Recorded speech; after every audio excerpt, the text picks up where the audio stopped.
دوستوں، آپ اداکار نوشین شاہ کے بارے میں تو جانتے ہی ہوں گے۔ حال ہی میں online show to be honest 30 میں شریک ہوئی، جہاں انہوں نے تابش ہاشمی کے ساتھ خوب گپ شپ کی۔ پاکستان شوبز انڈسٹری میں نوشین شاہ کی فیشن سینس کی بہت چرچے ہیں۔ اسی مناسبت سے جب میزبان نے ان سے سوال پوچھا کہ آپ تو شوبز انڈسٹری کی فیشن آئیکن ہیں، کون سی اداکارہ کے بارے میں آپ کا خیال ہے کہ وہ آپ کو ٹکر دے سکتی ہیں؟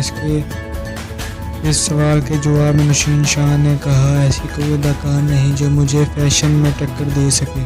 میزبان نے نوشین شاہ کو سیاستدانوں کے چند فیشن ٹپس دینے کے بارے میں کہا کہ آپ فواد چودھری کو کیا کہیں گی؟ اداکار نوشین نے کہا، میں فواد چودھری کو یہی کہوں گی کہ سب سے پہلے جنک فوڈ کھانا چھوڑ دیں اور غذائیت سے بھرپور غذائیں کھائیں، کیونکہ فواد چودھری کی ابھی اتنی زیادہ عمر بھی نہیں ہے اور نہ ہی وہ بیمار ہیں، لہٰذا وہ غذائیت سے بھرپور کھانا کھائیں تاکہ ان کی جسامت صحیح ہو جائے۔ نوشین شاہ نے فردوس عاشقوان کو مشورہ دیا کہ وہ کم میک اپ کریں۔ انٹرویو کے آخر میں نوشین شاہ نے وزیر اعظم عمران خان کو مشورہ دیتے ہوئے کہا، خان صاحب، آپ جو بھی کر رہے ہیں وہی کرتے رہیں، آپ صحیح کر رہے ہیں، کیونکہ 250 سال کی گندگی آپ 10 دنوں میں نہیں ختم کر سکتے۔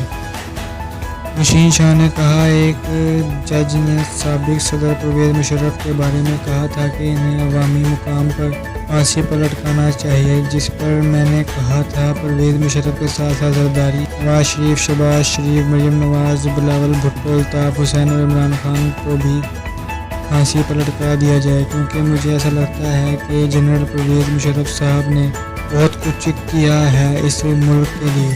ایک ایسا شخص جو سابق آرمی چیف ہے، جس نے آپ کے ملک کو چلایا ہے، اسے 2 عہدے ملے ہیں، یہ کوئی چھوٹی بات نہیں ہے، لہٰذا آپ اس انسان کے بارے میں اتنا برا بیان نہیں دے سکتے۔